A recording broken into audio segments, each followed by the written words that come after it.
Hello, ladies and gentlemen, and welcome back to Just Because Wrestling. We are here with another edition. Kind of a lot has happened now since the last time we were with you. Big topics in wrestling, Billy. Over the last 2 weeks, obviously, the last episode was from the fallout of AEW's Full Gear, which we'll briefly talk about in a while. But and also with Survivor Series being this Sunday, we'll also discuss that. But one of the main topics coming out of the last 2 weeks have been the topic of unionization over the release of Zelina Vega. Yeah. No, it's an interesting one because, so out during the week there, kind of seemingly out of nowhere, WWE announced the release of Tia Trinidad, aka Zelina Vega, and it was Zelina put up a tweet simply saying, "I support unionization," and within 10 minutes, WWE had a post up saying she was released, and immediately a lot of people jumped to conclusions being like, Jesus, they just immediately fired her for that. But no, apparently she was aware. She was aware well before that what was happening, that it was coming. And supposedly this has a lot to do with the ongoing issues with WWE and their relationship with their superstars, both as independent contractors, quote unquote, and the whole situation with Twitch and Cameo and all the other third party websites that WWE superstars are making money off. Twitch primarily. Twitch seems to be the big one because that seems to be the one that the majority of them are on. And Zelina Vega, especially Zelina Vega, is on Twitch and is very popular on Twitch. And apparently, she was making more money on Twitch than her downside guarantee with WWE. Yeah. So that was kind of one reason as to why she probably felt like, I'm going to stand for what I believe in, because if they fire me, which they did, it doesn't really matter because I'm still making a good deal of money. Well, because they were stopping her from Twitch, she was losing more money leaving Twitch than what she was doing with WWE, because, as you said, her downside guarantee, which for those of you who don't know, that's her contracted money that she's guaranteed to make with WWE. It's the minimum she'll make a year. So a lot of wrestlers make more than what their downside guarantee is, because the wrestling business is solely based off profitability from their house shows and their pay-per-view buys and stuff like that. So each performer gets a percentage of that. So they tend to make more than what their downside guarantee is. But the downside guarantee is if somehow you get injured, or if you don't perform for us as much this year, at least this is the minimum you will make. And if that's $100,000 a year or whatever. So her downside guarantee, I don't know what the figure was, but she was obviously making more on Twitch, and because of what's happening with the world with COVID-19 and a lot of the all of the live shows getting cancelled this year and them emanating from behind closed doors, wrestlers are kind of poised, I'd imagine, to make just not much more than their downside guarantee, because there's no revenue coming in from ticket sales or pay-per-view buys. The network and stuff kind of negates that. But so she was tend to make more than her downside guarantee on Twitch. So she was losing more money leaving Twitch than she was leaving WWE. So I think she kind of made a conscious decision on that. Because I saw a few weeks back, they had announced that third party deals were to end, and they had named Cameo and Twitch as their two primary kind of revenue streams that superstars couldn't make anymore. So Zelina Vega went away and created an OnlyFans account, as far as I know. Yeah, she did. And it wasn't for get your head out of the gutter, people. It wasn't for the Well, OnlyFans what you think it's for, but it was for she like. announced that it was. She announced, like, when she announced that the launch of her OnlyFans account, she said it was going to be lingerie pics, swimsuit pics, cosplay, and For I all you think, weirdos out there. and yeah, stuff like that. And it was like she said, like, strictly, she was like, strictly no nudes or anything like that, like. And it was, I think, as far as I know, as far as I can remember, it was $30 a month for a subscription, I think. Oh yeah, you definitely know that. Yeah, I did. Yeah. You But did anyway, some no. primary research on that, didn't you?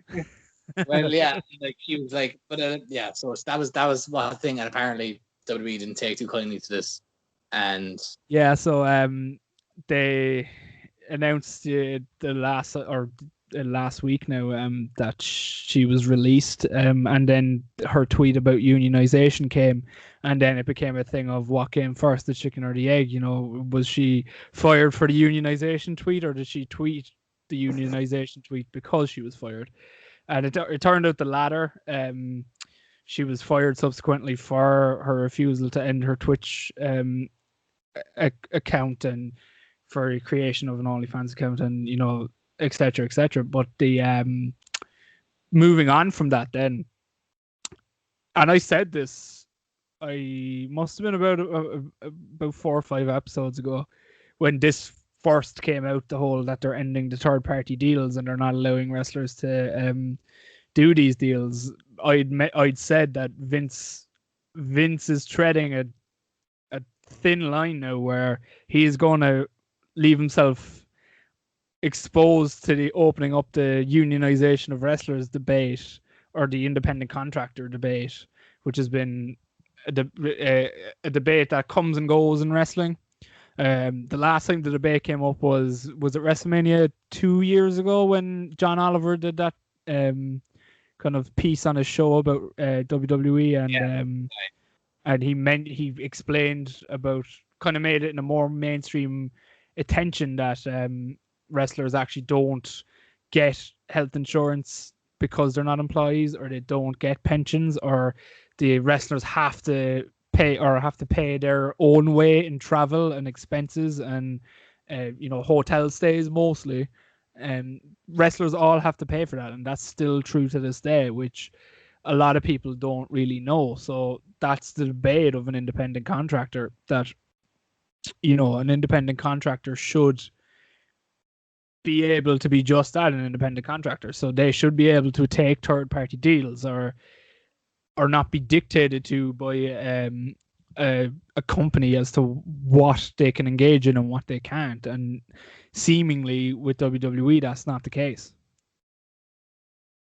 yeah, I mean, it's, again, like you said, it's a debate that kind of rears its head every so often, especially over the last couple of years, since it was kind of made very public that the kind of the what being a WWE superstar means, essentially, in terms of how, your relationship with the company. Like, you are an independent contractor in the sense that you don't get health insurance, you don't get benefits, you don't get your travel and accommodation paid for, but you are an employee when it comes to taking money from other places. So, like, you can only work here, but we're not going to give you everything that we give our accountants or our editors or our writers. So it's a very simple problem, because, like, the obvious solution is just, treat the WWE superstars as if, like, use them like, if they're employees, so treat them as such. If they're independent, if you want to maintain that they're independent contractors, if you don't want to give them the whole, health insurance and all that stuff, if you're really, stuck in the mud about that, then let them do appearances, let them do, like the Twitch and the Cameo and third party deals where they can make the extra money in order to appear for you, like appear for your company.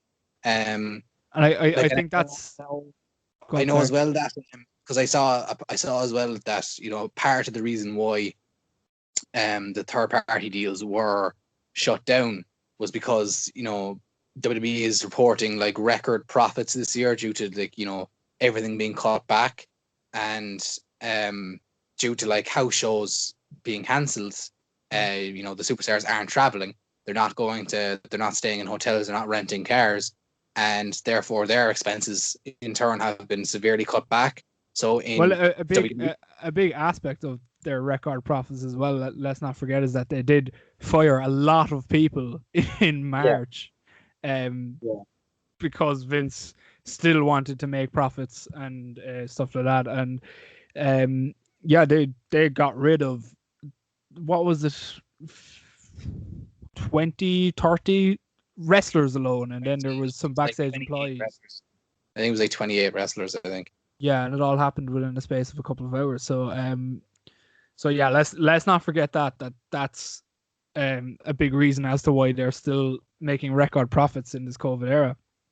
Yeah, and like, so in their eyes, they were like, WWE's expenses are cut back, so therefore, why should they be making more money? Essentially, Yeah. No, it's a really twisted way at treating employees, or supposed employees, and I mean, Zelina Vega, like, her firing could be, the domino falling that will cause this effect of, one thing after another that's going to eventually lead to, A, the unionization of wrestling or of wrestlers, or B, WWE finally conceding to give their wrestlers better working conditions, essentially. Yeah. But we know as well that Zelina Vega has been contacted, or she's been in contact as well with Screen Actors Guild, which is a big union for actors, Hollywood actors. Yeah. We know that the president, I suppose, is she the president? I can't remember what her actual official title is, but the head of the Screen Actors Guild got in touch with, or tweeted at Zelina Vega saying, give me a shout. And the Screen Actors Guild as well, like, when you think about it, like, you could make an argument for wrestlers to be classified under that, like, under them, due to the fact they are acting a lot of the time, and they are performing on television. So you could make that argument. Whether they'll just make a branch off SAG or something, I don't know. And look, this is all it's very early days yet. Obviously, it's very Vega was only released within the last week, and all that we know is that that I can't remember her name, but the woman who's the head of SAG tweeted at Zelina Vega saying, get in contact with me, and we don't even know if Zelina Vega made contact with me. They met today. I saw that on Twitter. Really? They met today, which is interesting. But like, looking at the history of unionization in wrestling, it's kind of a fascinating thing. Going back to when Jesse Ventura tried to unionize back in the 80s, and Hulk Hogan found out about this and went to Vince, and Vince sent Jesse Ventura home, and Jesse went and filmed 2 movies, I think, was the story. But Jesse didn't find out that it was Hogan that ratted him out until Jesse took Vince to court years later, and McMahon admitted it under oath when he was asked about it. So yeah, Hulk Hogan, and that's kind of how unionization is tricky, because like, as I mentioned earlier, wrestling is a very profit based. You make more money the more profit you make on house shows, or the more revenue you make on shows, and whoever is in the main event makes the most money. So, as it always has been, and it's like that in all sports, in UFC and stuff, whoever's in the main event makes the most money. But in wrestling, especially in the WWE, there's a huge gap between the amount of money the main event makes compared to the amount of money an opening card match makes, or a mid card match makes. The main event makes the majority of the money in terms of the money all the wrestlers make. like if you put all the money that's paid out to wrestlers on a wrestling card, I think the two people are like the two people in the main event kind of account for at least 40% of it on average. So then so what happens then is there's a divide between the main event stars like the Hulk Hogan's at the time, who were making Hulk Hogan in his prime was making 6 to 7 million a year, when someone like Jesse Ventura was probably only making about 500 grand a year, and that's at a very good year for him. So what happens then is the top wrestlers, when they hear wrestling unionization and like the lower wrestlers want kind of better pay, the top wrestlers, it's not going to come out of Vince's paycheck. There's a famous quote about Vince that he'll fire everyone before he takes a pay cut. Like he will, and it was the same in February when he released everyone, released a lot of people and fired a lot of people to keep profits up, because he wasn't going taking the pay cut from COVID. It was going to be his employees. So Vince isn't going to take the pay cut from a unionization. What would happen is the pay would be more leveled out from the top stars down. So the reason Hulk Hogan would go out and come to Vince and tell him, "Oh, they're talking about doing a union," is because the money, if they picketed for more money, that money comes out of Hulk Hogan's pocket. You know what I mean? Yeah. So that's why unionization in wrestling is tough, because it's hard to get the top guys on board. Like, I don't think someone like Brock or someone like, I don't know about Roman, but like, because and WWE is kind of more particular about creating one big star now. Like, gone are the days where their shows are based around one star, and you could argue Roman is up there, and Braun and these people, but they don't have one guy like a Hulk Hogan or like a Steve Austin where that's the guy, because they think WWE is the brand is a big enough brand now that they don't need to build it around one person and not give that one person as much leverage as a Hogan or an Austin got in terms of contract negotiation and stuff. So when it comes down to that, like you're looking at, would someone like a Brock, would someone like a Roman, are they making enough money now to say, well, I'm not going to unionize because I'm doing well? You know what I mean? And that could affect me. So that's where it's tricky in terms of wrestling unionization. And on top of that, I listened to Eric Bischoff on his podcast this week, and Eric is a unique aspect, because obviously he was the head of WCW for years, who ran the same business model as WWE, but he also worked for WWE as an independent contractor as well, so he can see it from both sides. And what he was saying was, it was basically a thing of be careful what you wish for, in the sense that, like I said, like Vince isn't going to take the profits, or if Vince isn't going to take the hit on pay, it'll be the wrestlers. And what would happen is, if Andrew Yang, who's looks like he's going to be in Biden's cabinet now, and he's vowing to investigate the independent contractor status, what he's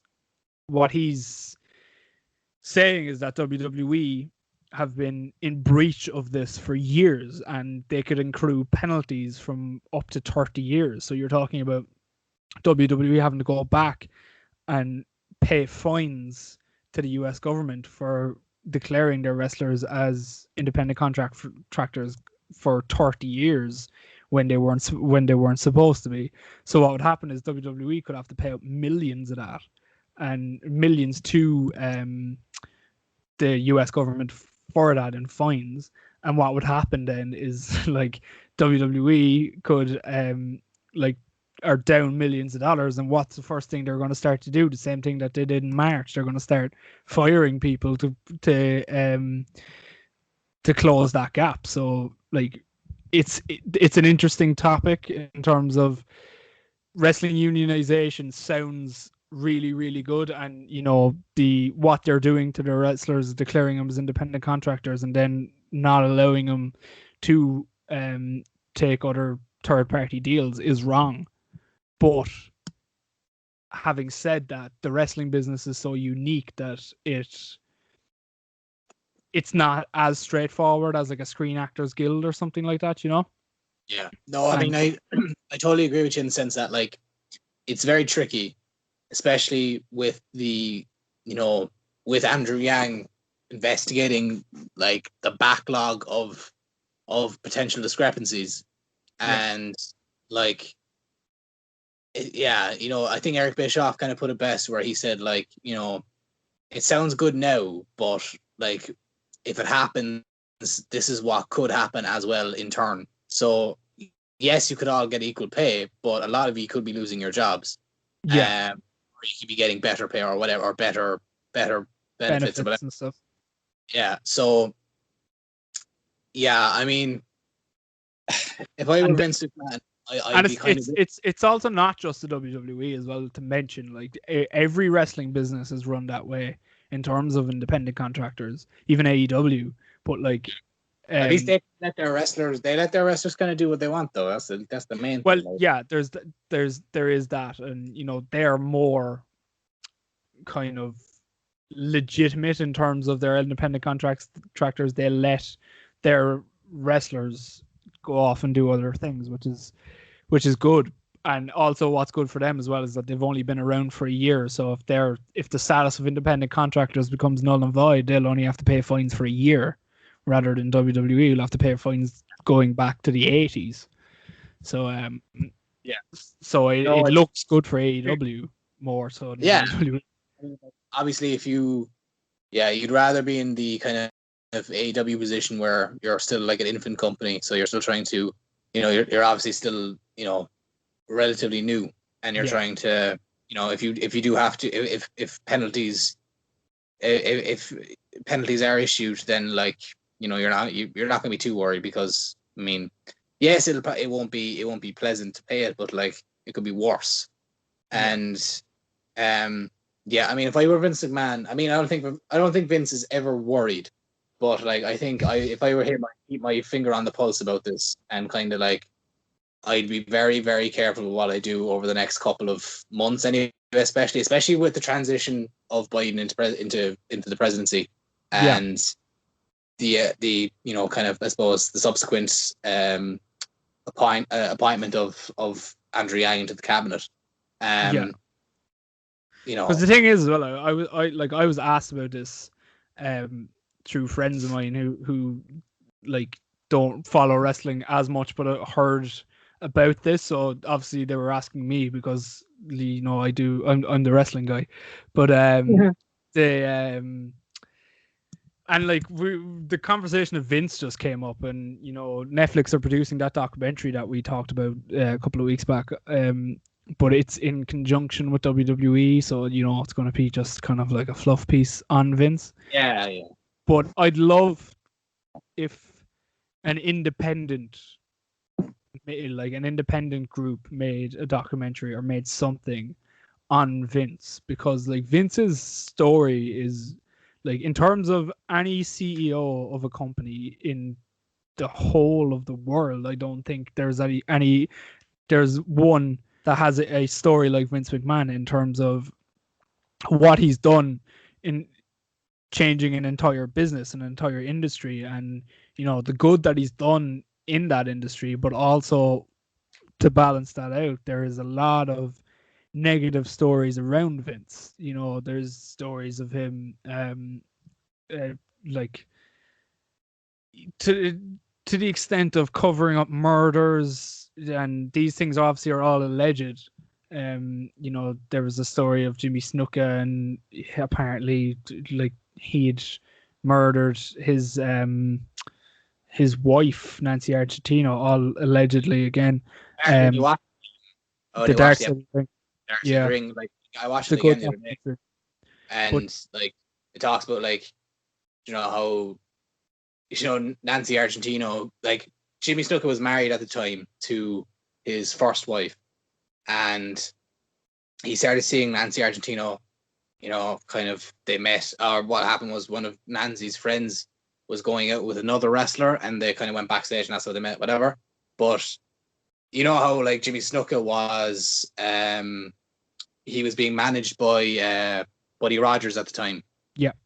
And Buddy Rogers basically went to Vince and said, like, so Buddy was driving Snuka to the shows, and but like saying like complaining that like Jimmy Snuka is just sitting in the back doing cocaine, and like I'm driving around like I'm shitting myself. So like they essentially hired Nancy Argentino to be his driver, to be Jimmy Snuka's driver, and put the responsibility on her of making sure he got to or make sure he got to shows and stuff.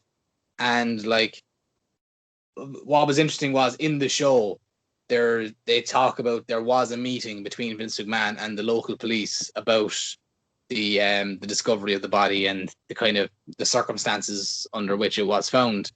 And like they thought there was that story that he turned up to the police station with a black briefcase and left without the black briefcase, which make of that as you will. But, and they interviewed the what's it called, I don't know, was he the police chief at the time or one of the captains at the time? And that guy was an idiot. I remember that he was the most incompetent police chief I've ever listened to in a documentary. He was just like, they were like, why didn't you handle this file right? And he was like, I don't know. It was literally something out of a comedy movie. No, but like this guy couldn't have been more of a liar if I ever seen one. Yeah. But I think there was definitely some. It's that scene from The Simpsons, where they're in Chief Wiggum's in court and they say, "Oh, good, my laundry's done," and it's like a bag of money. Yeah. But there's our mandatory Simpsons reference for this episode. Yeah, but there's there'll be more, don't worry. But there's there's other stories. Yeah, obviously the death of Owen Hart, and there was things apparently steroid trials. Precautions. The steroid trial is another one. He's been see, it's hard with Vince then as well, because WWE made a reputation for themselves, especially in the 90s, because in the late 90s especially, they were making record profits from like 1997 to 2002 maybe. Basically the years Austin was on top, that the company made its most money, and it had a reputation of making any lawsuit that they have against them disappear, whether they were right or wrong. So like any wrestler who would come out and accuse the company of something, rather than them spending the money, even if the company was in the right, rather than spending the money to go to court with it, they just pay out a settlement, give someone 20 grand to drop the lawsuit or whatever. So you saw a lot of wrestlers come out and make allegations, like old-timer wrestlers make allegations towards Vince and the company, and not a lot of them were true. They just wanted to see if WWE would just give them 20 grand to go away. They just wanted to make a quick buck that way. And some of them they did, some of the lesser stories, but then some of the wrestlers like Nails, do you remember Nails? Yeah, back in the 80s. And he came out and said that Vince McMahon sexually assaulted him. Yeah. Didn't he attack Vince in his office or something? He attacked Vince in his office. That was the story back in the day. And had to be separated from him. And then in the 90s sued Vince and accused him of sexual assault. Which is just, it's crazy. Bizarre. And it ended up WWE fought that. Obviously they weren't going to pay a settlement for a guy who was accusing Vince of sexual assault, because that'd be that would seem kind of sketchy. So they went with that one, took it to court, and won. It turned out that the guy was kind of just trying to see if WWE would pay him a settlement. Other ones like Sable, I remember Sable sued the company for sexual misconduct because she was looking for a ridiculous amount of money, like $10 million or something like that, and that ended up getting thrown out of court. But like, a lot of these stories are, and Sable ended up coming back to the company after that as well. But like a lot of this, it's hard to decipher with Vince which ones are true and which ones aren't, because so many people have come forward and accused him of things just to get money out of him as well. So it takes away the legitimacy of the stories that are actually true about him. It muddies the waters that bit. But, he's such a crazy guy, and he's so capable of anything, and he's so like, he is the atypical, billionaire CEO in the fact that he's a ruthless businessman. He knows, like, like in the world of business, like, especially, you have to be heartless. Like, you have to be able to make decisions that, like, an average person probably couldn't, or couldn't, live with himself after making. So, like, you have to be capable. Like, you have to be capable of firing, 30 people in one go, or it was actually more than that, but 30 wrestlers in one go, and not care, like, essentially, like, have to just move on with your life, but like treat these people as extensions of your company. And like, and Vince, especially, a man who, like, if you look into where he, like, his childhood, and how he grew up, and like, he at one point, like, he had nothing, like, and like, he has fought tooth and nail to make WWE what it is today, and it wouldn't be what it is today without him.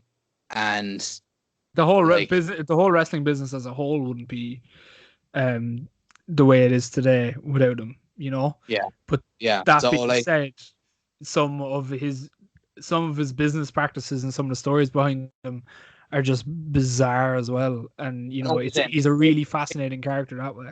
It takes a special kind of crazy to do what he's done, and therefore it's very hard to separate fact from fiction when it comes to him. Like, it's almost like, like, when you think back to when Andre the Giant was the most, like, literally and figuratively the biggest wrestler in the world.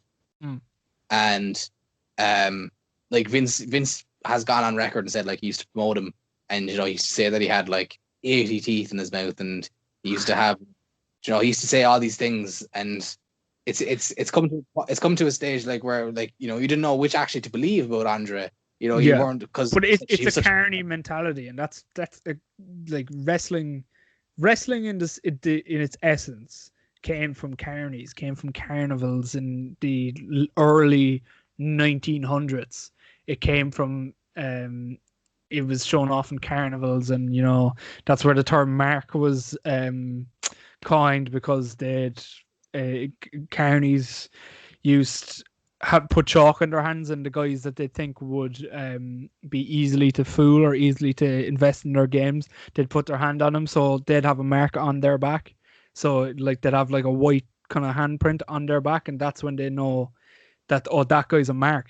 I can get him into invest money in my game and lose it all, and because all the carnival games are rigged. I didn't know if you actually knew that. That's where the term mark is coined. So yeah, like, it's in its essence, it is a carny business, and in some incidents, Vince McMahon, in his heart of hearts, is a carny. So yeah, it's like the topic of unionization and the topic of the whole wrestling business as a whole is something I could talk about for years, and I could probably write a book on it. Maybe someday I will. But it's a fascinating like, just business as a whole, or fascinating topic. And I could stay talking about it all day, but we do have other stuff that we need to discuss, and we need to talk about the actual wrestling of the wrestling business, rather than the business of the wrestling business. So we'll park the unionization talk here now. We will probably come back to it as this story develops over the coming months, and as Joe Biden gets inaugurated as the president of the United States, the topic of unionization will take on more of a life of its own. So we'll probably park it there. But it is a fascinating topic. Yeah, no, it is, and like you said, I mean, it's something you could discuss for hours on end. But yeah, look, I'd imagine there's going to be more news will break in the coming days and coming weeks and months. In regards to it, and look, we'll wait and see what happens, I suppose, and we will obviously report back as it develops. So moving on from that to more kind of wrestling, I suppose. We got the announcement. What is it? It's Friday, so 2 days. You got the announcement of War Games. War Games is. Yeah, they wheeled William Regal out once again. I'm pretty sure they defrost that guy every November for him to announce War Games, because he's the general manager of NXT. But we don't see him from one end of the year to the next until it's time to shout War Games. Yeah. So yeah, War Games is announced the next NXT. So as we mentioned previously, Survivor Series is this weekend, but there's no takeover happening this weekend. Instead, they're going to give it a weekend of its own. So Saturday, December 6th, I think, or is it Sunday, December 6th? The weekend of the 6th of December, anyway. It's probably Sunday, because they've been moving takeovers to Sunday now. More recent, because they haven't partnered takeovers with WWE pay-per-view. Well, it's hard because they go under the same banner, but NXT and WWE to me are separate. But they're not partnered with a Survivor Series or a WrestleMania on the Sunday, so they're kind of standalones now since they've competed with AEW. So I think it's going to be a Sunday. Yeah. So anyway, that's happening. We got the announcement of two of the matches, the two War Games matches. We know the men's one. We know the full lineup for the men's one. It is the Undisputed Era: Adam Cole, Kyle O'Reilly, Roderick Strong, and Bobby Fish taking on the NXT. Pat McAfee, Pete Dunne, Oney Lorcan, and Danny Burch. It should be a great match. I mean, it's kind of a weird. Like, you look at it, it's kind of a weird one because Pat McAfee's in it, but then you remember, like, he's actually really good at it. Yeah. And I mean, I don't think it's completely out of the realms of the possibility that Pat McAfee might pull a fast one and like debut a new like member or something to take his place. Like, maybe a returning Rich Holland but I doubt he'll be ready by then. No. Yeah, maybe, it is interesting. And is Finn Balor going to be ready for that? Yeah, I think he will be. But like, it's kind of, I don't think he'll be. Well, he might be. I don't know. But I think he'll just be defending his title, really. Well, but I'm just asking: is he fit to be on the card? Because obviously he broke his jaw on the last. I don't think they would have had him on NXT this week unless that was the case. So and also we got the announcement of the women's War Games match. So it's going to be Team Shotzi versus Team Candice. It'll be Shotzi Blackheart along with 3 other women versus Candice LeRae along with 3 other women. It seems like Candice LeRae's team is going to be Indy Hartwell, Raquel Gonzalez, and Dakota Kai, and it looks like Shotzi Blackheart's team is going to be her, Toni Storm, Ember Moon, and probably Io Shirai. It could be Rhea Ripley as well, but supposedly Rhea Ripley is done in NXT now. She wrestled this week on NXT against Io Shirai in an NXT Women's Championship match. She lost clean as well. And after the match, her and Io like embraced and stuff and kind of, raised each other's hands. And a lot of people, like, this hasn't been like confirmed or whatever, but like a lot of people have taken it as her potential swan song in NXT and are looking at her as maybe, someone to debut either at Survivor Series or on the Raw. I was just going to say there is slots open in the women's match in Survivor Series, and Survivor Series is known for debuts. Yeah. Not recently, but what was the last Survivor Series debut? Was it Sting? Sting, I say, yeah. Sting, what was that, 2011? 14. Is that 2014, was it? Yeah, 2014, yeah. Because WrestleMania 31 was the first match. Yeah. But that's interesting. Yeah. No, I mean, and also like it was a fantastic match. It was one of the best matches of the week.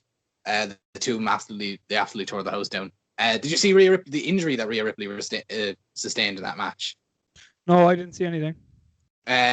So halfway through or Io Shirai had her in like a crossface at one point, and the hole got broke, and Rhea Ripley's ear was just pumping, bleeding. It was just like gushes of blood coming out of her ear, and it got revealed that 5 earrings got torn out of her ear. Yeah. Ooh. Yeah, it. See, I always get kind of squeamish when I see wrestlers wrestle with a lot of earrings. R-Truth is another one who wrestles with like an ungodly amount of earrings in, and I'm like, how? Like, how do you not worry that it's going to get caught in something or ripped out? Yeah. And obviously it's happened, but that's kind of like the first time I ever remember a bad injury in terms of earrings. In like in real life anyway. I know like they like in kayfabe, goddamn Jeff Hardy's ear has been abused the last couple of years. But no. So it looked nasty. It looked like her ear looked horrible afterwards. But yeah, did you watch? Sorry, no. Did you watch the? Do you know the thing they did there recently? Joe, the WWE Day of on. Yeah. Did you watch the one of the ladder match, that triple threat ladder match between Sami Zayn, AJ Styles, and Jeff Hardy? No, I don't think so. Where like Jeff, after the match, Jeff was like, they were just asking him about it. He was like, "I'm done doing ear stuff." He was like, the stuff with Randy and the stuff we just did are two of the most painful things I've ever experienced in a wrestling ring. I was like, that's saying a lot. I was like, Jesus Christ. It's Jeff Hardy. You'll jump off 40 feet high fucking buildings. You're like, nah, you're not touching my ear, bud. So yeah, there is potential of Rhea Ripley might make a surprise appearance at Survivor Series this weekend, perhaps as a member of Team SmackDown. There is kind of slots available, and they're like the kind of running story. I don't know if you've been following it, but the running story has been like Natalya can't get on the team essentially. So like she's been in every qualifying match and she's lost every match, and I could see the storyline now, or is this just coincidence and it's just making? No, I think it's a story because she keeps like going to Adam Pearce being like, "Put me in the match" and stuff like this. And again, we say this every week now, but like who gave Adam Pearce the authority to do this? It's like, he's like, who made him king of the castle? No, he's become the de facto general manager. Like it's funny. But yeah, so I could see them doing a thing like where SmackDown only have like 4 women going into Survivor Series, and like Natalya comes out, like similar to, remember when Daniel Bryan debuted and like the Miz came out to be like the final member of WWE, and then it wasn't. I can see them doing something similar to that. If that's what they're going to do, if that's even what they're going to do, who knows? But like for someone as good as Natalya, like you're doing a 5-on-5 women's tag team match or whatever, there is no reason why she shouldn't be in it. You know what I mean? Like there's not 10 wrestlers better in that company than Natalya, like in terms of the women. Annoying. Like I can't stand her. I know her personality is annoying and stuff like that, but like her, in terms of her wrestling ability, she's a far better wrestler than like the majority of them. I think she's better than probably everyone on Team Raw. She's better. Like I don't think she gets enough credit. Really, no, I think she's top. Say that again. I couldn't hear you. No, she does. She doesn't for in-ring ability. I think like when she eventually decides to call it a day, in ring, whenever that may be, I think she will be. I think like my first port of call, if I were in charge of it, would be like sign her to a coach's contract in NXT. Yeah. And because like she would be invaluable, but like I can't, whatever is about her, I just can't click with her. Like it's just, I don't know. She's a really bad peel in the sense that she's just annoying. You just want to tell her go away, and as a babyface, she's just I can't help but cheer for her because I feel like I'm just cheering for her because she's a Heart member, and Yeah. I don't know. Well, like the protocol with them always when she's a babyface is that they wheel Bret Hart out there and just have him stand in the corner looking miserable as he does, and it doesn't look all that good, but yeah, it'll be interesting. But we can discuss Survivor Series when we talk about it Yeah. in a while. What kind of two things I want to talk about? I want to talk kind of switch gears to talk about AEW, but two things I think we'll be remiss to mention. Like we can't gloss over. I know where you're going with one of these things. Anyway, definitely. Are you sure? I think I'm sure. Yeah. Like the two things are from Full Gear. If that's no, I said no. Then never mind. No. Okay. We can't go on without talking about the match that we've discussed kind of probably since this podcast has started, which was FTR and the Young Bucks, the Revival at the time, and it finally happened to Full Gear, after all these years, and the two teams finally got to work in the same company and finally got to go into the ring together since the Revival have left WWE. What did you think of the match? So I made it abundantly clear in our predictions podcast for Full Gear that I was worried about this match because the expectations were so high, and then obviously being like it was under kind of not ideal conditions in the sense that little to no crowd. Obviously we're in this era now where people aren't allowed to do anything. So and obviously the booking leading up to the match wasn't the best. It wasn't the best build at all. The Bucks of the last couple of weeks haven't been great in terms of in terms of their storyline, and then of course there was just the idea that like, is it really going to live up to our expectations, in the sense that, and also the other caveat of like, if the Bucks lose, they can never challenge for the titles again, and then everyone started assuming, well, that's weird, like that's kind of, why do that? Why put yourself in that corner? It was unnecessary. Yeah, but anyway, like I think the big fear that everyone had was, is this going to live up to expectations? Like, can this possibly be as good as we've all hoped it would be? And in my opinion, I think it did. I think it was, and the thing is, right? Like, okay, it was my favorite match on the card. Okay, and I remember I went into the card now completely like disillusioned in the sense that like this, like I was like, it's not going to live up to the hype. Like, I think it'll be fine. It'll be good. It won't be a bad match by any term or by any means, but it'll still be good. But it won't be the match that we're expecting. However, I think it was a really, really well done match in terms of storytelling, psychology. Like the callbacks to all the old tag teams were fantastic. That was such a good spot. Even like the callback to DIY, that was amazing. And like the whole it was like, Matt's ankle was injured versus Dax's hand was injured, and working over the both of them. The near falls, like the amount of near falls were outstanding. Like they hit, how many, like, they hit more bang for your buck. That was a near fall. Did they hit the Midnight Express or the Goodnight Express? I can't remember if they hit it, but there was plenty of times where like the match could have been over, and I don't think anyone would have complained. But like they kept it going. What else? Like the the eventual finish where Cash went for a 450, like completely did, totally ignored the whole motto of FTR, the no flips just fists thing.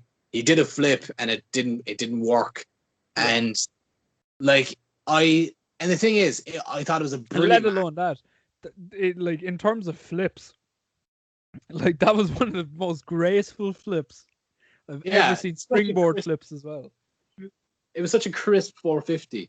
and like, yeah. So in I terms, like, genuinely didn't think he had that in his locker. Like, yeah, I know, like, and like he's a big guy. Like, I mean, I didn't yeah, expect him to be able to do that, but like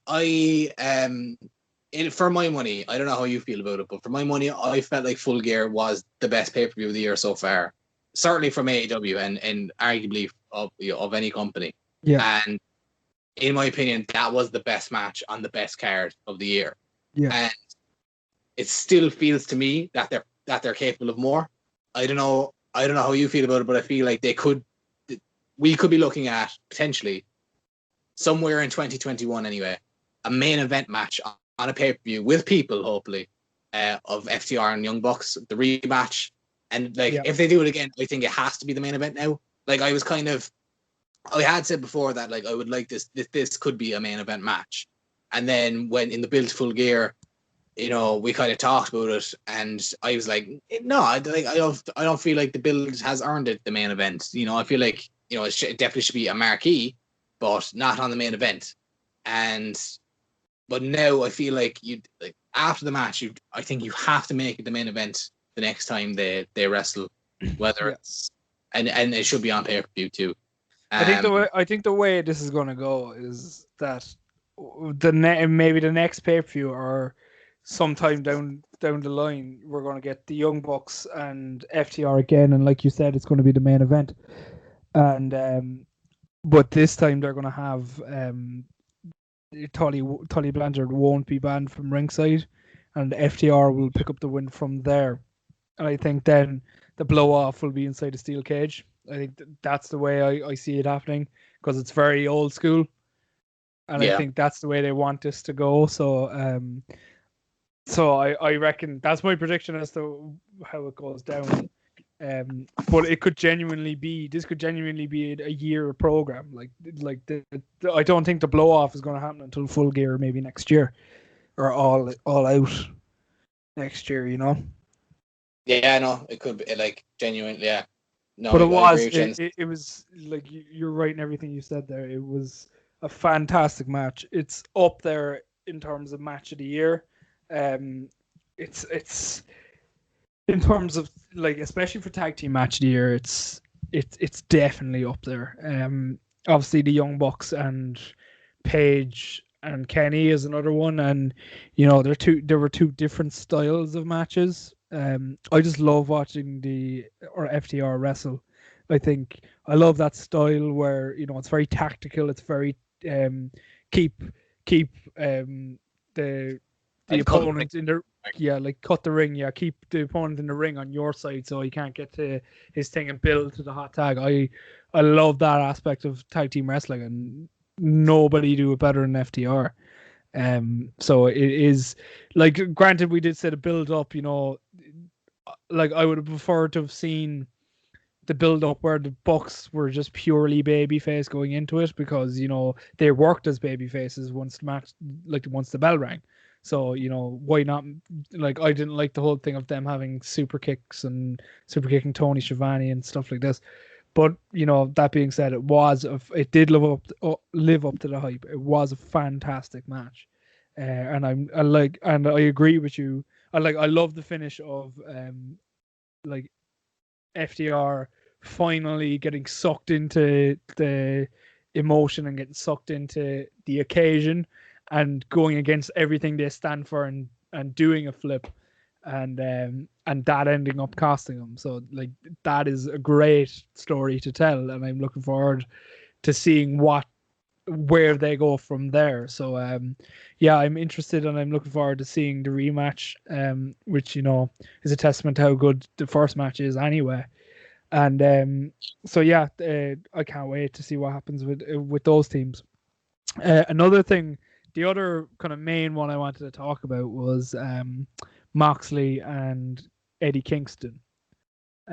What did you think of that match? I thought it was good. I thought it might have been better though. I don't know. Like, I mean, it was still. Don't get me wrong. It was still great. It was still really, really.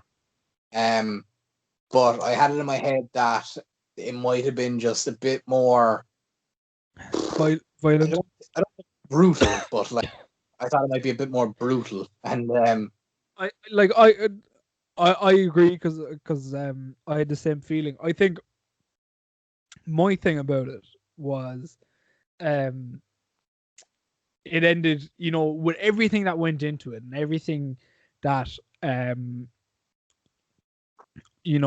like the promos and the intensity going into it, of them both saying, and Eddie Kingston especially saying, "You're gonna have to kill me to win this match." I'm not saying I quit, and then it became a thing of you cannot see either of these men saying I quit when it eventually happened, and when Kingston quit. Um, I think it just came very out of the blue, because in my head, when as the match was progressing, I was like, they're gonna have to do something crazy to I was like thinking in my head, how is the finish of this match coming? Because I was like, it's gonna have to be insane, and it wasn't. It wasn't that. It was something that you would have seen in other I Quit matches before, like the strangling with, like, I know Edge and Tommy Dreamer. I know that wasn't an I Quit match, but they did something like that with the spot of the barbed wire, and in my head, I thought, once he said I quit, it was like, oh, that was it. I expect, and maybe that's just a testament as to how well they built the match, that it was just hard to come up with a finish in terms of how we actually want to get this man to say I quit. So it's it's interesting. I thought Eddie Kingston's promo on being the elite, and this is always my gripe with AEW. He got a promo on being the elite, explaining it, saying that like he felt his arm going numb, and he realized then that it was either try and fight on and like try and fight on and see if you can win the AEW or AEW title there and then, and but if you continue on, you might permanently damage yourself and lose the one thing that you care about in the world, which is pro wrestling.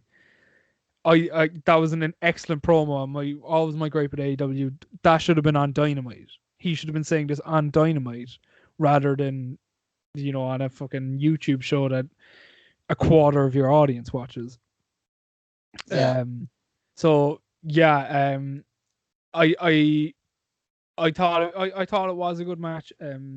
I just expected it to, like you said, to be more brutal. I thought the Kenny, because I went back and rewatched that. Then I watched the Kenny and Moxley match from the year before, and that was a lot more brutal.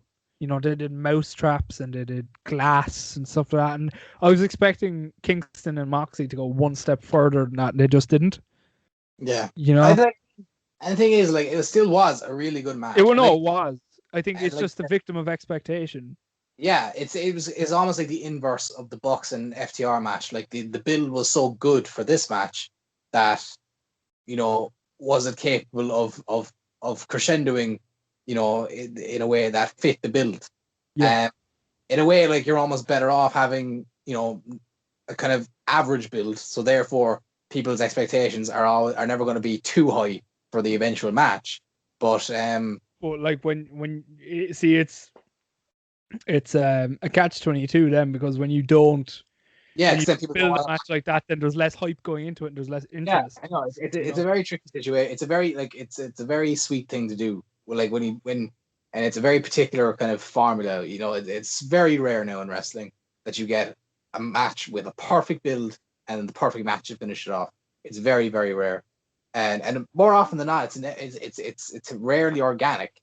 It's more often than not, it's kind of victim of circumstance. Like take Yeah, like take into account, Kofi Kingston's WWE Championship win or yeah, Daniel Bryan's WWE Championship win, all victims of circumstance, yeah. and like it's kind of it's very hard to do. It's very hard to capture that lightning in a bottle. Um, what I thought you were going to talk about when you were mentioning AEW was but I don't think we've talked about it since it happened. Um, I thought you were going to talk about the imminent debut of one Shaquille O'Neal. I actually forgot about that. Shit, how Yeah. did I forget about that? Um, Yeah, So yeah, So week. So if I'll Shaq just Fu is coming to AEW, an AEW yeah. near you. So at Full Gear, Cody Rhodes also lost the TNT title to Darby Allin, and then the following Dynamite, he cut a promo saying he doesn't want to rematch for the title just yet. He wants to follow up on. He wants to tie some loose ends, and he name dropped MJF and stuff like that. Like, but next thing we got this woman that this surprise woman came out of the audience or the whatever, and she's like 6'2" and she's like jacked, and she announced herself as Jade Cargill or Cargill. I thought she's very green on the mic. Might I add? Yeah, no, she is ridiculous. Like the thing is, you can tell she has the potential to be good. Like you can tell that she could be good. She just needs to really refine herself. Like she did her promo, and her promo was fine. There was nothing wrong with it in terms of like the words, but just her kind of cadence and delivery was like, it was every sentence was delivered the exact same way. It was like, say the words, stop, and finish the sentence. Yeah, what worries me about AEW in that sense is they're not learning from Vince's mistakes. Like Vince sees someone and sees how they look and gets enamored with them and throws them into the deep end when they're not ready. And he's done that with countless amounts of people. You could fucking make a Royal Rumble of people who Vince threw into the deep end and didn't have a clue what they were doing because they were only just starting to train wrestling, but they looked big and strong, so they have to be on TV. And I think that's what we have here with Jade Cargill. From what I've read, she's only just started training to wrestle. Yeah. I know she's a former collegiate basketball player and a former fitness model, and I'm sure she's only literally 1 or 2 years into her training as a wrestler. So I think she's getting trained by Cody, as far as I know. I think she's like a product of the Nightmare Factory. Really, I didn't know that, so. There's so she announced that Shaq is coming essentially for Cody. So, which is and okay. Not Shaq as in like a wrestler who happens to be named Shaq. No, we mean Shaquille O'Neal. We mean the guy, the center in NBA for the Lakers for all those years, who went on to play for the Miami Heat and went on to play for all those other teams. Like, we're talking about that guy, not just some random wrestler named Shaq who's debuting. We're talking about Shaquille O'Neal, 7 foot tall. I just have a few questions. Okay, I mean, my first question is what is the connection between Jade Cargill and Shaquille O'Neal? How do they know each other? I know she's a former basketball player, but like, that's surely a generational gap there. I mean, between the two of them. Yeah. Second question: is Shaquille O'Neal a heel? Is he Shaquille O'Heal? Because Jade Cargill is Jade Cargill, and therefore she, you would imagine that Shaq is also the heel in this scenario, which is strange. But that's the thing. AW, especially with Cody's feuds, they never, or bar the MJF one, they never really follow a quintessential babyface heel.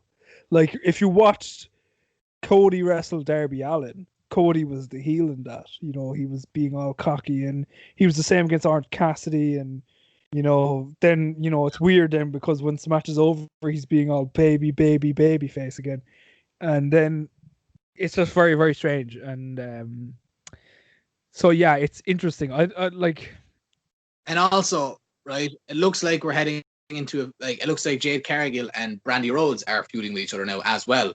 And I'm just worried because do you realize that if they eventually have a match, that Brandy will be the more experienced of the two wrestlers?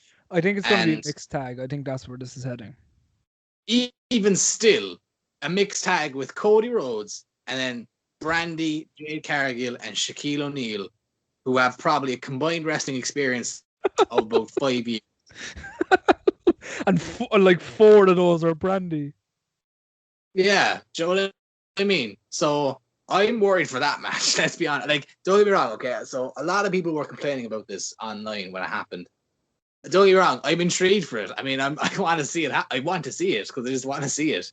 Um, but like, I'm also very worried for it just being terrible. I'm very prepared for it just being. But what worries me is and it came out once he was announced on AEW. This kind of came out. It was probably leaked from a source from WWE. But you remember a few years back when there was heavy speculation, heavy rumor that it was going to be the Big Show and Shaquille O'Neal at WrestleMania. Yeah.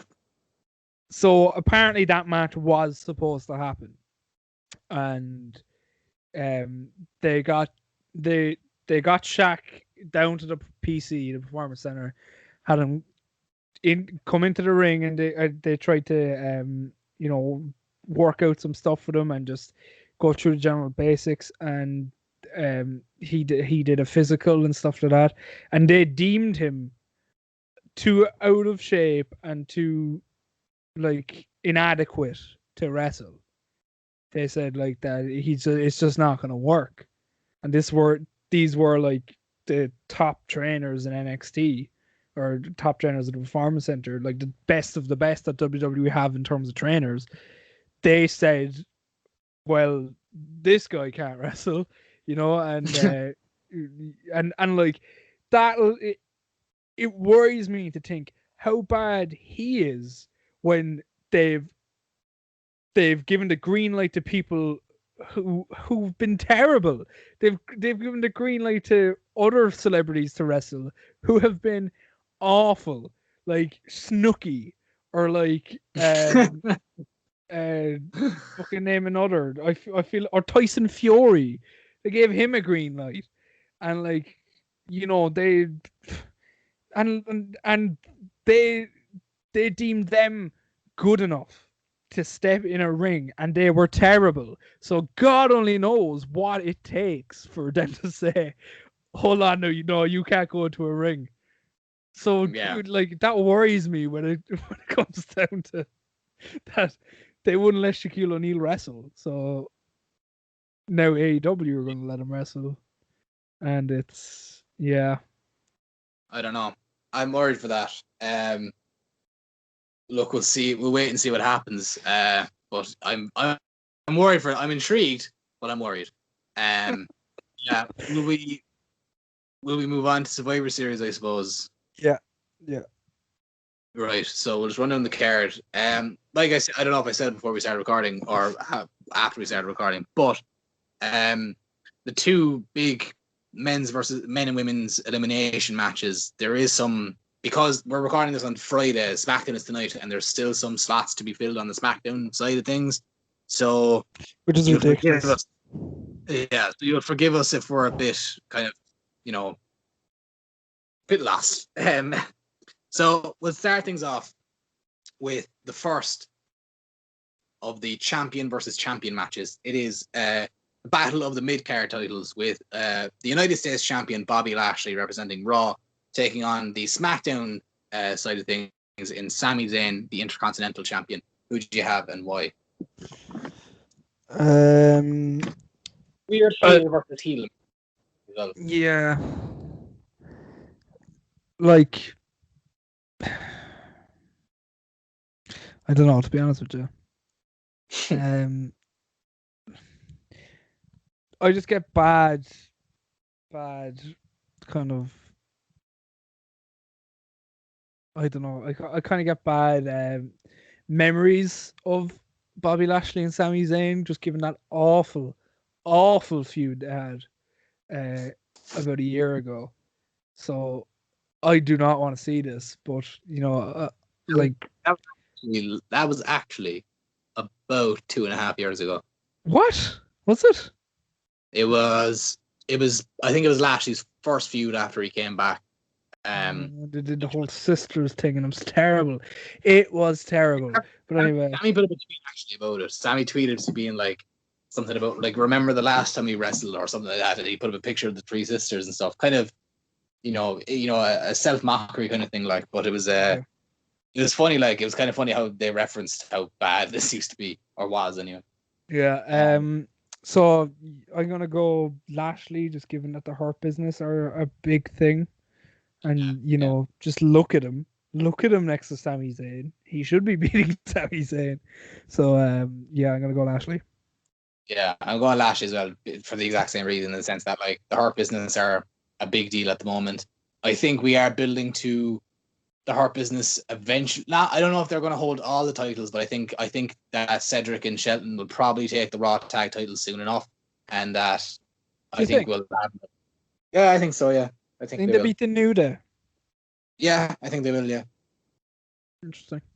they had a really good match on Raw this week. It was for the titles, and they lost, but it was a really good match. Mm. And I think that rematch is eventually coming, and the Hurt Business will probably. I think they will take the belts. I think eventually we'll get the Hurt Business with the majority of the gold. I don't think they'll take the WWE title unless MVP get the US title and then Lashley takes it, maybe. But I think that the Raw tag titles are coming soon. I think. Okay. Speaking of, the next one is the Battle of the Tag Teams, as it is the New Day, Kofi Kingston and Xavier Woods, the Raw Tag Team Champions, taking on the Street Profits, Angelo Dawkins and Montez Ford, the SmackDown Tag Team Champions. Who do you have and why? I think this is gonna be a match tonight. To be honest with you, this is the one match I'm looking forward to out of all of them. Really, um, I suppose Drew and Roman too, just to see the two of them go at it again. But I think this is gonna be a fantastic match, and I'm gonna go to Street Profits because they're the younger team. It's the New Day also, so um, actually, scratch that. I think I'm going to go to New then. I think Big E is going to help him win. Forgot about Big Oh, E on this. Turncoat Big E. Yeah, I and think we're going to get a bit of a turn. it's going to be a thing where like then all the people. I hope this is what they should do. They should have Big E come out and like help New Day win, and then everyone on SmackDown be like, well, like what to do that for? You turned your back on SmackDown. He'd be like, who cares? Like, who cares about this brand supremacy bullshit? Um, and him just be like, my brotherhood is stronger than the color brand I'm on or whatever. Yeah. Yeah, Yeah. I'm agreeing with you in the sense I think New Day is winning, but I think you're right in as well that it'll be a really good match. I think they'll just win clean though, and it'll be like a handshake deal, and it'll be like, you guys are good. You're gonna be the future of kind of there'll be tag teams wrestling for the perceivable. Um, but yeah, no, I think New Day win just because New Day rocks, I suppose. Yeah. Uh, the next match, again, another champion versus champion match. This time it is the women's match. It is the Raw Women's Champion Asuka taking on the SmackDown Women's Champion Sasha Banks. Who do you have and why? I'm gonna go Sasha because she's taken a few. Yeah, I'm gonna go Sasha because I think she's the more prevalent of the two at the moment, and I think she needs to win more. I know, granted, like she's in a feud with Carmella and stuff like that, so you could easily have her come out and cost Sasha the match. But I think I think that is kind of lazy booking. I think these matches should have clear finishes, and I think Sasha getting the win makes it or shines a spotlight on her. So I'm gonna go Sasha. Yeah, I agree with you again. More or less the exact same reason. I think Sasha Banks is winning this because she's the more prominent of the two champions. She just won the belt. She's like, I actually like forgot Asuka was Raw Women's Champion up until she showed up on Raw this week, and Yeah. like yeah, like you said, like Sasha, she's in this big new feud with Carmella, and like she's also like it's kind of unclear whether the feud with Bailey is over now. But yeah, I think Sasha wins. I think, and again, like as well, this year Sasha lost like a load like as well. So it's not. It wouldn't be the worst thing in the world if she was able to put the win up again Yeah. over Asuka. Plus, we know it's going to be a good match. These two always have good matches together, so we know it'll be a good match at least. Next up is the 5-on-5 Survivor Series elimination tag team match for the women. It is Team Raw, represented by Nia Jax, Shayna Baszler, Lana, Lacey Evans, and Peyton Royce, taking on Team SmackDown, represented by Bianca Belair, Ruby Riott, Liv Morgan, and 2 members, TBD. Before we get into predictions, I just want to talk about this match for a second because of all the matches on the card. This one is frustrating me the most. But the simple reason is that Team Raw may be the biggest bunch of idiots I've ever seen in my life. Oh God! Let me just run this down, right? And you tell me if this makes sense, okay? So you have Shayna Baszler and Nia Jax on your team. The current women's tag team champions are on your team, right? That's a good start, okay? That's like in kayfabe, that's a good start. Yeah. Then you get Mandy Rose and Dana Brooke on your team. Yeah, fair enough. 2 very good athletes. That's great. And you get Lana on your team. Okay, it's Lana, but look, it's fine. So you go out of your as Nia. You imagine you're Nia Jax, and imagine you're Shayna Baszler. Imagine you're the 2 of those women, right? And you go out of your way every week for the last 2 months to put Lana through the announce table and put her cause her physical bodily harm for the last 2 months, right? There is no way that Lana in kayfabe can be 100%. There is no way. Yeah. And enough of that. Move on. 2 weeks ago on Raw, you have Nia Jax and Shayna Baszler versus Dana Brooke and Mandy Rose. I can't remember if it was a title match or not. Doesn't matter.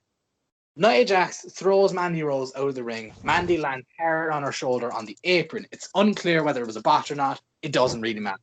The point is, Mandy hurts her shoulder. The following week on Raw, they play it up. She's wearing the elliptical tape and stuff, and she's they play up the fact that she's injured. So what do you do if you are Nia Jax and Shayna Baszler? You injure your own teammate's arm. They went out of their way to stamp on her arm because it makes sense to injure our teammates, apparently. That is literally the equivalent of you're on a soccer team, you're in training, you don't get on with one of your teammates, so you fucking 2-foot them into the back of the knee and blow out their knee because, I don't really like them on my team. It doesn't matter. This is actually such proof of why the brand supremacy thing doesn't matter, because clearly Nia Jax and Shayna Baszler do not care that's about their team. It was clear that Dana Brooke and Mandy Rose were apparently the best that Raw had to offer because they won matches to qualify for the team. So therefore, they deserve to be. They've earned their spot on the team. You went out of your way to hurt them, and therefore we have to replace. Or well, to be fair, Dana Brooke was hurt by Retribution, but that doesn't matter. But why would you do that? Why would you injure your own teammate? This is why a general manager is needed. Because if you had a general manager, you would admonish Nia Jax and Shayna Baszler, saying, "Why would you do that? Why would you?" Do you remember that pay-per-view? We actually watched it together. Do you remember that pay-per-view where Roman destroyed Braun in a car, even though he was meant to be the biggest babyface in the thing, and murdered Braun? And do you remember Kurt Angle comes in his face, where he's like, "What are you doing? That's what you should have a GM doing that." But yeah, I'm kind of desensitized to this whole brand supremacy and how dumb it is, especially this time. This has to be the last Survivor Series where it's a brand supremacy thing, because nobody cares about brand supremacy. What doesn't make sense to me is that they built Retribution, and obviously they fucked it in the end and just gave up on it. But it looked for ages as if it was going to be WWE versus Retribution at Survivor Series, and at least that would have made sense, Yeah. But I don't know. But Take on. instead, Retribution are going to be good little anarchists and ignore everyone for the night and let everyone fight over their little brand. Instead, like, you know what's so sad about Retribution? I don't know if you know. You definitely didn't notice because no one noticed. During the week, they ran an angle on Twitter where Mustafa Ali hacked WWE's Twitter and started putting out a load of messages, but no one noticed because it was like the same. It was like the same night as like the PS5 launch or something, so no one cared. No one even noticed. But it wasn't even that, because like in typical Retribution fashion, the tweets that he was putting out were just kind of tweets that WWE's Twitter account would just put out. Like, you know, it was like he'd get on and be like, "Oh, I'm gonna get him. I'm gonna say Survivor Series is on the 25th instead of the 24th." Just give the wrong day. Like, it's typical Retribution. Like, just such tame fucking shit. But what I don't get, like, they've clearly given up on it, Retribution, like, obviously. So, but like, why didn't they just stick? I imagine the plans a while back when they were still high on Retribution. The plans were WWE versus Retribution for Survivor Series. But if you're after giving up from them, why not just make like? Okay, we don't really want to run with these guys, so what we'll do is we'll have a match at Survivor Series. It'll be like losing team disbands Retribution versus the WWE. So like if Retribution win, WWE disbands, or if WWE win, Retribution disband. And obviously, but like at least there'd be some sort of story rather than this nonsense of brand supremacy. Yeah. Anyway, to get to the point, who do you think's winning, Team Raw or Team SmackDown? The fans aren't winning anyway. Is the number one takeaway you can take out of this. Team Raw, because at least Team Raw, the safe bet is to go Team Raw right now, because at least Team Raw's team, they as they might be broken, at least they're assembled. You're gonna get the second Simpsons reference now. Team Raw's team is like the end of the baseball episode of The Simpsons, where like they're all broken, the whole team. Where do you have like famous photo of all the, like, it's meant to be the team photo of that episode where they're all like in wheelchairs and fucking massive gigantic heads and stuff like that. Yeah. It's Team Raw. But yeah, I think it's going to be Team Raw as well, for the simple sense that Lana is going to be the sole survivor. And do you think? Yeah, I think she will be. Yeah, and then I think she'll go through a table again. I think it'll seem like this big underdog moment, but I think she's pure going to win by like accident or something. She's going to win by count out or something, and then she's going to get put through a table. Then it's going to be like, it'll be like her, Nia Jax, Shayna Baszler, and like two members of Team SmackDown left, and then Jax Baszler, and whoever the two members are will be outside wrestling, and all four of them will get counted out, and Lana will be like, I did it. And see what I think it'll lead to a spot where Nia Jax gets eliminated because Lana snaps and puts her through a table. I love that too. I love if she just Samoan drops Nia Jax, and it would be the most amazing thing I've ever seen. Yeah. But no, I think Lana is the sole survivor here by some miracle, but I think she will be going through a table. Don't you worry about that. She will be. Yeah, moving on.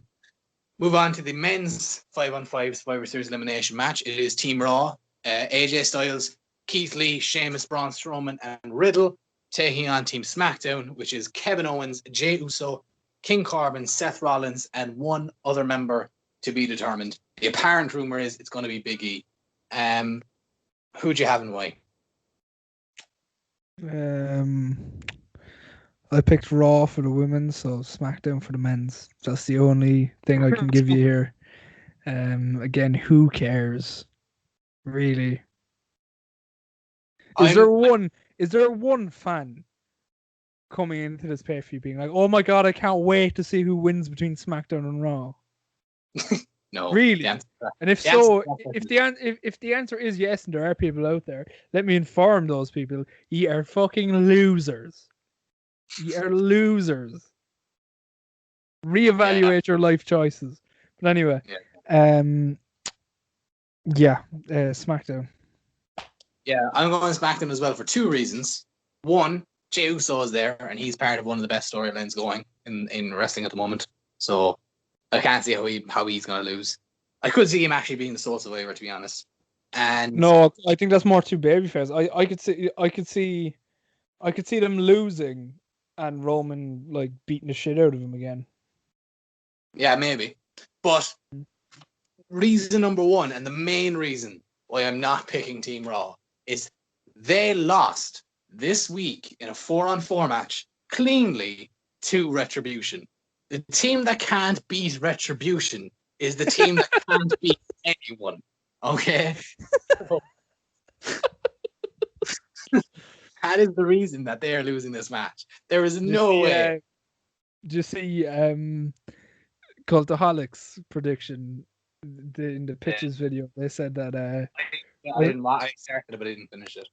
I don't know who made the prediction. I think it might have been Jack the Jobber, but his prediction was that they're gonna there's gonna be a backstage segment where the Raw team are in the dressing room, like giving their kind of like pep talk, and Retribution sneak up on them and lock the door of the dressing room, and then they go out and compete. Oh god! Which is the most Retribution thing. Instead of the backstage attack, like wrestling, like the big wrestling trope of a backstage attack and replacement, they just like put a bin up against the door. yeah, we should. High five me, guys. Oh god, yeah. That's not totally out of the realms of possibility either. Yeah. But yeah, Team SmackDown, I suppose. And finally, the main event, or at least what I imagine will be the main event. It is the final champion versus champion match. It is the main champions. It is Drew McIntyre, the WWE champion, taking on Roman Reigns, the Universal champion. Who do you have and why? I reckon it's going to be a no contest. The Miz is going to cash in the Money in the Bank successfully. Oh, you took it. You took it from me. Oh, you win the WWE Championship, because this pay-per-view needs some bit of excitement. Come on, WWE. Just do something. Yeah. What I was going to say was, I think Drew will be setting up for the Claymore, and Miz's music hits. Drew gets distracted. Roman hits a spear. 1, 2, 3. Miz runs down. Miz, hits like skull crushing finale as well then or something. 1, 2, 3. Miz wins the title. And then I think you can transition then into a Miz and Drew feud. And then, you can take Randy away from the WWE title picture and have him feud with The Fiend. Because that feud doesn't need the title.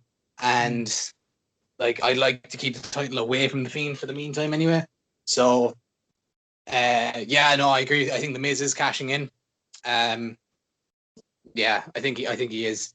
And yeah, like you said, something needs to happen here to cause some bit of intrigue. I suppose before we finish off, we'll talk about the one kind of the reason you're watching the show. The Undertaker's apparent retirement is taking place on this show as well. The final farewell they're billing it as for the Undertaker. We know there's going to be some appearances from some legends. We know Savio Vega is going to be there. See, that's what I wanted with this pay-per-view. Like, the build of this pay-per-view was so terrible that I want all the matches done in the first half an hour, and then the rest of the pay-per-view is just Undertaker in the ring chatting shit with the Bone Street crew. Like, just yeah. So you're going to have Savio Vega there and the Godfather as the representatives of the BSK. You're going to have Kane's apparently going to be there, because of course he is. Kurt Angle is going to be there too. Thumb. Yeah. So what do you think?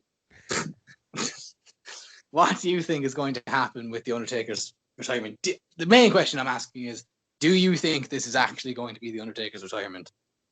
No. Are you saying that out of habit? Or are you saying that? Come on, is that even a question?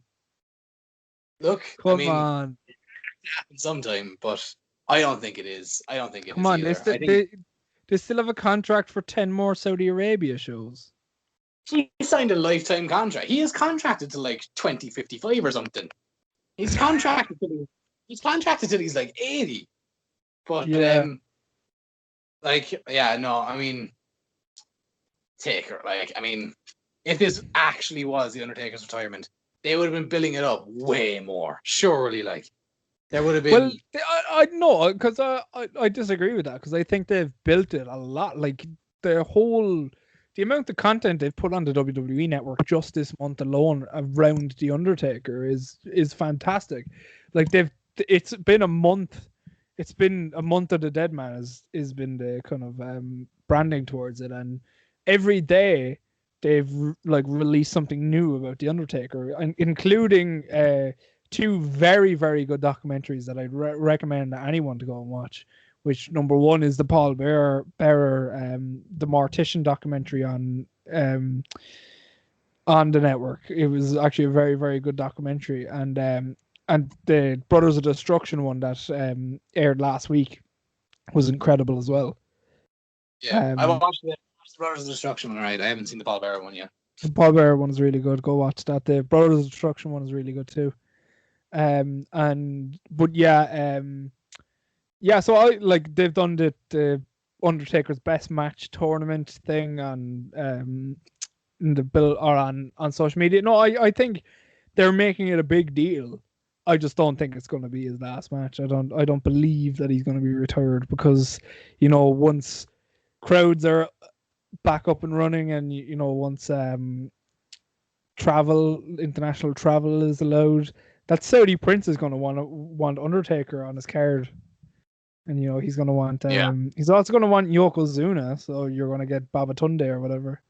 But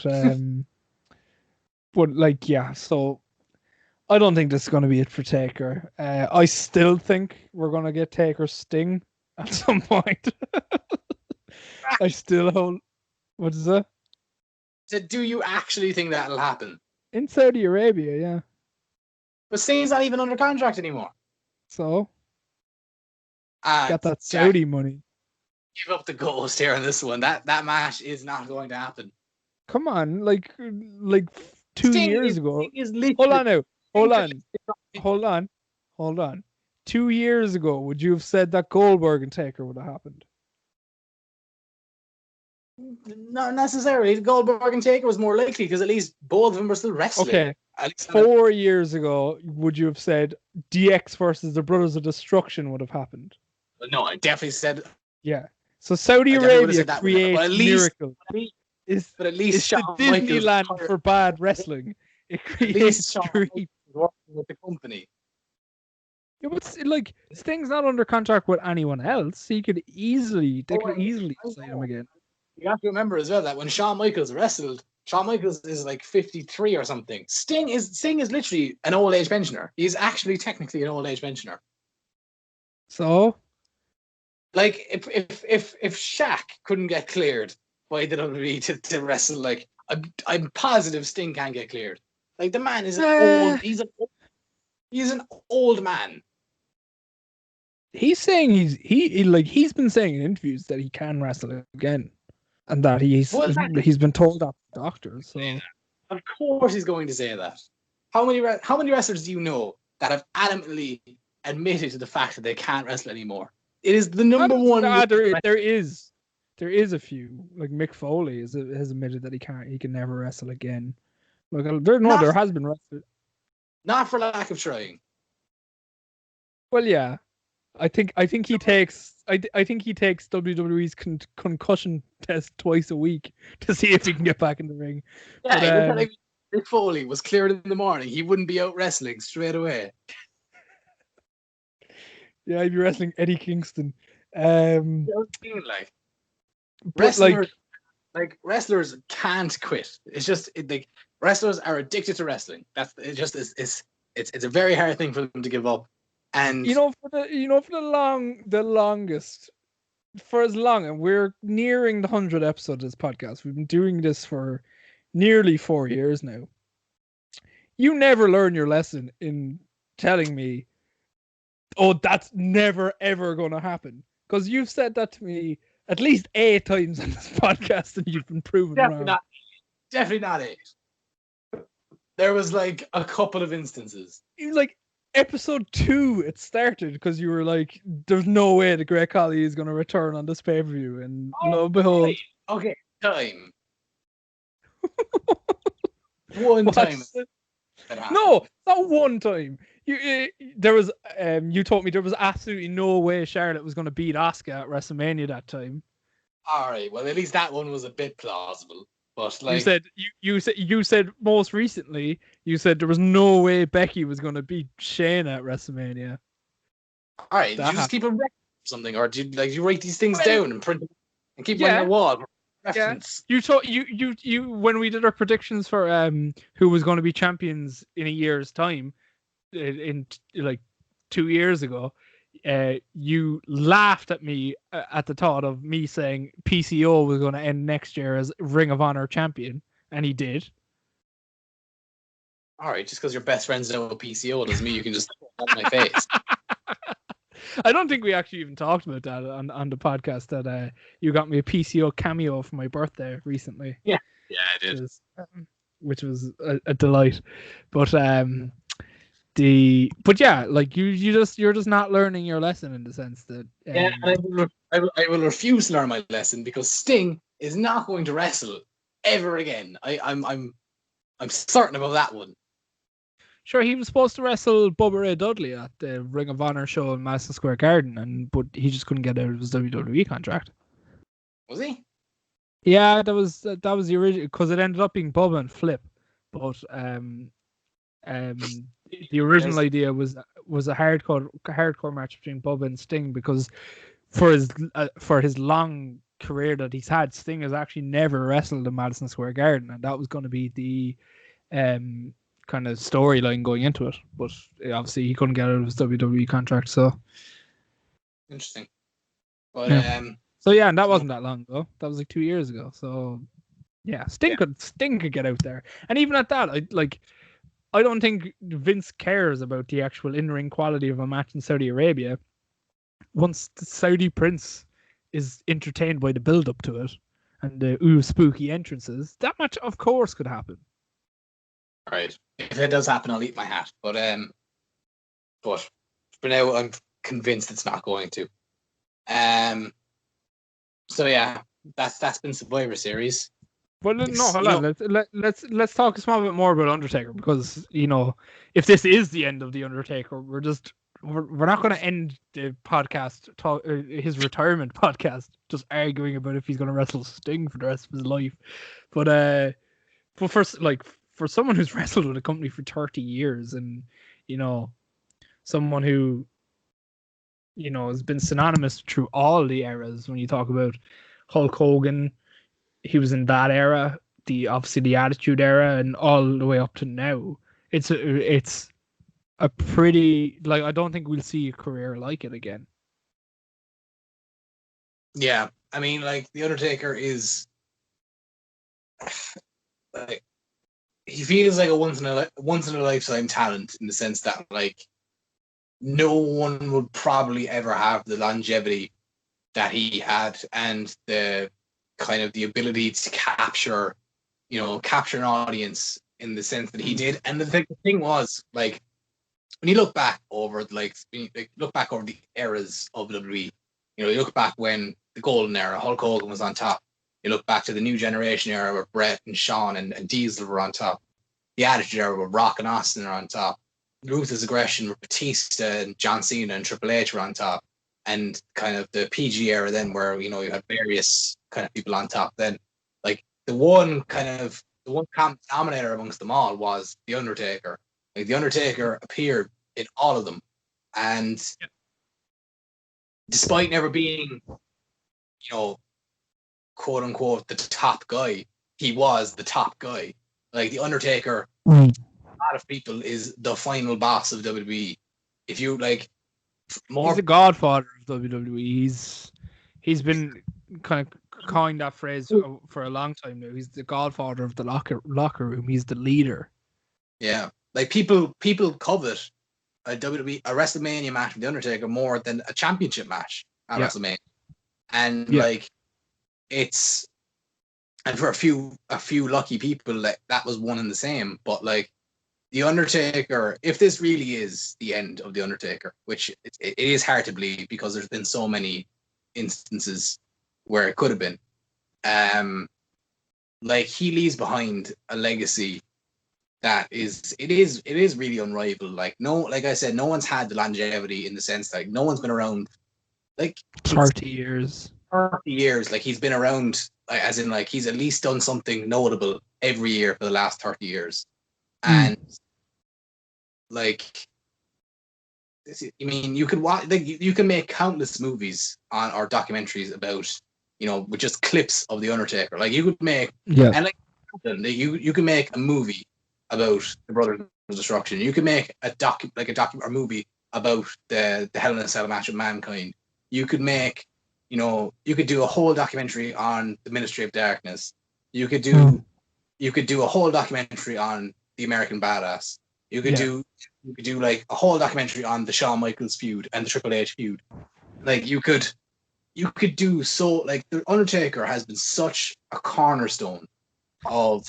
And what's so valuable in the fact that he's only now, after 30 years, like breaking the fourth wall and doing interviews. So, a lot of that's like a lot of those documentaries, like you've said, are still untold because he hasn't given his perspective on a lot of that.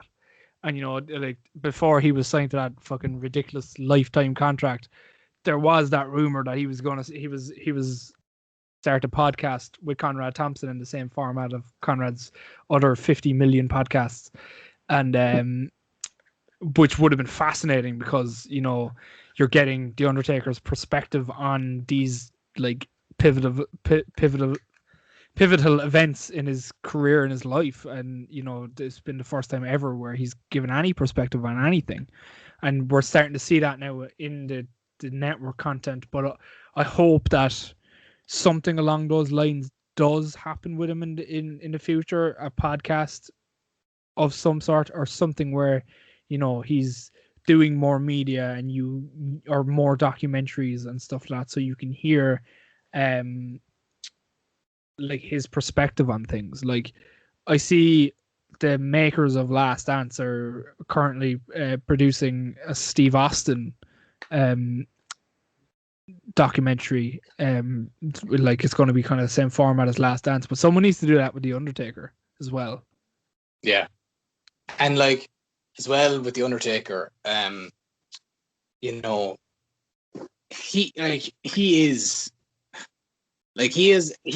one of those rare guys where he's one of those wrestlers where non-wrestling fans know who he is, and very non-wrestling fans know who Hulk Hogan is. They know who John Cena is. They know who The Rock is. They know who Stone Cold is. They know who Vince McMahon is. But they know who the Undertaker is, and the Undertaker has the distinction of like not being, on top of the card all the time. He was just. I remember was it JR? I think said it one time on commentary that he is the conscience of WWE. Yeah, and like. He is the soul of WWE, and that like the fact that and this one is just close to my heart given where I'm currently working, but the fact that Nando's in Edinburgh permanently reserved a table that he sat at because it was the Undertaker, is amazing. Like just because like Nando's actually did that, and like he's a cultural icon, let alone. A wrestling one, yeah.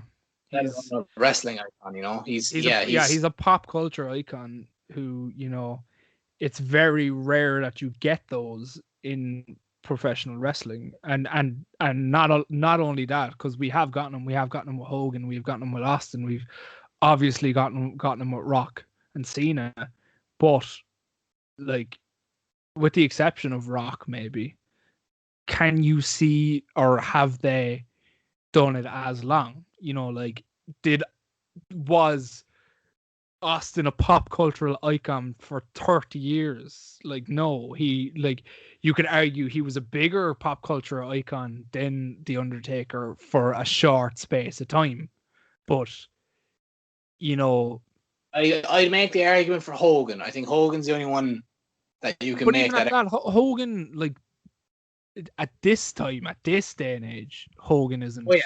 isn't Oh yeah. a real. And you could have made that argument in 2000, like in the last 15 years, Yeah. like since Hogan's kind of gone down and done TNA, and then the whole like the lawsuit and stuff, his value in his stock has gone down. But like Undertaker's always been that. Like there's a lot. I'll put it this way, right? There's a lot of people our age. There's a lot of people in the generation above us. Hold on. But there's a lot of people in the generation above us, and there's a lot of people in the generations below us know who the Undertaker is. And the same can't be said for the likes of Austin and Hogan, who are more generational figures. Like that transpired a generation, but Undertaker transpired multiple generations. And Yeah. that's just something that I don't think will be repeated. I mean, it's very rare. Like, especially when you look at guys now, like in the current day, like Roman Reigns, Drew McIntyre.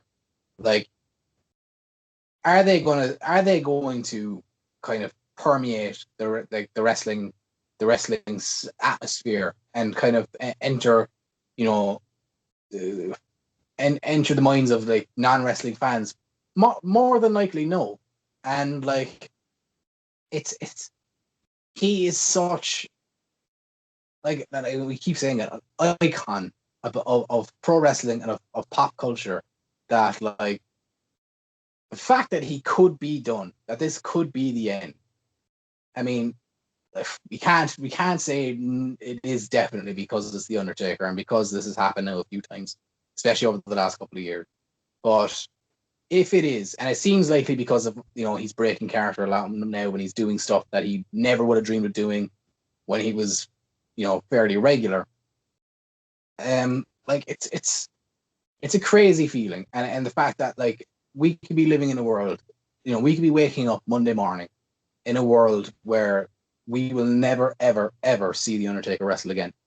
Yeah, And it's really an end of an era, and that phrase has been used a lot in wrestling. It's even been used a lot for the Undertaker, which is funny, but it truly is an end of a 30-year era of the Undertaker. yeah, like when you think about like, I mean, like imagine being a wrestler in WWE. Like I'd imagine that if any wrestler worth their salt holds out at the possibility of potentially wrestling the Undertaker, I think every wrestler should have that on their like bucket list of things you want to do before you finish up. Yeah. And a whole generation of wrestlers now will never get that opportunity. And it's a weird thing because he's been such a constant, and because he's been such he's been a regular fixture of our generation. Like me and you grew up in the at the tail end of the Attitude Era into the Ruthless Aggression era and everything after that. Like he has been at the forefront of that the entire time, and even before that, remember when you were younger and like we didn't understand the ins and outs of wrestling. It was just wrestling to us. It like we more not and watched it like in kayfabe. Like we didn't understand the history behind the Undertaker. We didn't understand that he's been around since 1990, and yet we still knew and respected him as the Undertaker. When Undertaker comes out, when like do you remember that promo? I remember this was in 2006, and Mr. Kennedy was cutting a promo saying that he was on SmackDown and he was moving to Raw because he'd beaten everyone on he ran out all the competition, and Teddy Long came out and delivered his favorite line saying, "You haven't gone one-on-one with the Undertaker." The Undertaker. Yeah. But, and next thing, the lights go down, the gong hits, Undertaker comes out. Despite me and you were 8 years old, and we knew that Mr. Kennedy was in for the shit right there. Yeah. Like we knew he was a dead man. Yeah. No pun intended. But like he just commands such an aura and such a respect that it's a weird prospect that like he's not going to be seen in that light anymore. That the the Undertaker character maybe finally being laid to rest after 30 years of, carrying the wrestling business in a way on its shoulders. Yeah. Yeah, it's truly incredible. A once in a lifetime character and wrestler, and I don't think we'll ever see, like, you talked about all his accolades, you talked about all the stuff he did, and like we've talked about it now for a while, and we still have yet to mention stuff like the streak, and how that's an entity in its own, and that's obviously it's ended now, and he's going to end with 2 losses on his record, but like at the time, there was a time where the streak was more, like you said, like it was as coveted as a WWE title match at WrestleMania. And what other wrestler could do that, could garner that respect, that your match at WrestleMania, whether it's for the title or not, is just as seen as important as the title match, which is traditionally been the match for WrestleMania. But yeah, it's once in a lifetime, once in a generation. I think, for, like you asked me earlier, was this going to be the end for for Taker? And I said no. I still believe that we will see the Undertaker wrestle again.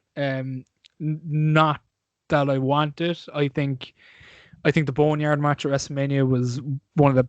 Obviously, it was cinematic, but I think as a presentation for the Undertaker character, I think that's been one of the best things they've done for the Undertaker character in a long, long time. And I think it should end there.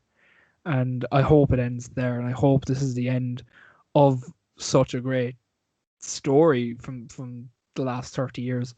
But Vince likes to get his hands on Mark and get squeeze one more match, and I understand that too. I understand that for Vince, the Undertaker has been such a huge part of his company and his business for the best period of the business, and he saw that he took it as, or he started as like a regional kind of just a startup, well, not just a startup, but like still kind of a private family-owned business, and the Undertaker's been there through the explosion of the company in the late 90s, and the company going public on the stock market in the early 2000s, and the Undertaker's been there, and he's been a constant through everything. And I know it's probably hard for Vince to let go of that too, but I think if anyone deserves a peaceful retirement, it's Mark Calloway. Yeah, I mean, like, very rare, if ever, does it happen that someone can retire in wrestling and just be that, just have it be retired. Well, it's the old Terry Funk retirement, isn't it? The old Terry Funk trope, where he's had 15 retirements in wrestling, and still is wrestling to this day. Well, as recent as a couple of years back, but hopefully that's not the case with the Undertaker.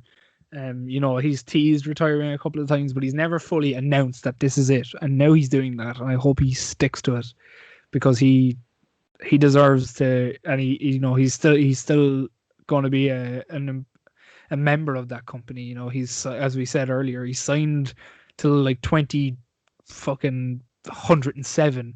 Like, he's signed up until he'll be signed to that company up until the day he dies, I reckon. So, he won't have to worry about money or any of that, because, from royalties and from his work as an ambassador with the company, and plus, I think the Undertaker's a smart man anyway, and I don't think he'll ever be strapped for cash.